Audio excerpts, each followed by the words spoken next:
अमरावती के कठोरा road पर शुक्रवार रात को एक धाकड़ और फिल्मी स्टाइल की डकैती की घटना सामने आई। सूत्रों के मुताबिक सुमित्रा ज्वेलर्स के संचालक सुशांत शेरेकर अपनी दुकान बंद कर घर जा रहे थे।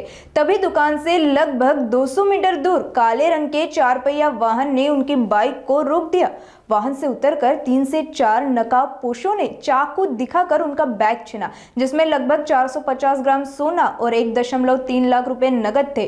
कुल मूल्य लगभग 36.37 लाख रुपए बताया जा रहा है। घटना की सूचना मिलते ही पुलिस ने मौके पर पहुंचकर सीसीटीवी फुटेज की जांच शुरू की और आरोपी को पकड़ने के लिए 12 विशेष टीमों का गठन किया। डीसीपी गणेश शिंदे ने बताया कि जल्दी आरोपी को गिरफ्तार कर लिया जाएगा। घटना की आगे की जांच जारी है। याच्यामध्ये हे जे सुशांत मनोहर शेरेकर म्हणून सोनार व्यावसायिक आहे, त्यांचं सुमित्रा ज्वेलरी आर्ट नावाची दुकान आहे।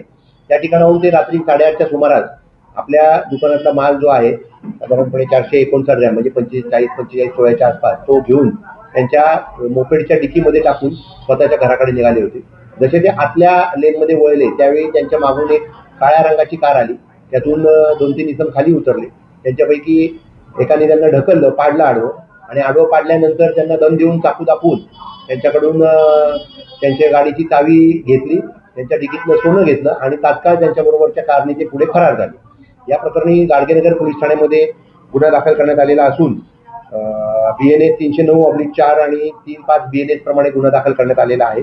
या प्रकरणामध्ये संपूर्ण आयुक्तालयातील DB पथकं आणि क्राईम ब्रँचचे जी पथकं आहेत ती अशी मिळून एकूण 12 पथकं बनवून त्या घटनेचा तपास तात्काळ चालू करण्यात आला। ग्रामीण पोलिसांना सुद्धा याबाबत अवगत करण्यात आलं आणि नाकाबंदी आणि आरोपी शोध याच्याबाबत मोहीम राबवण्यात आली।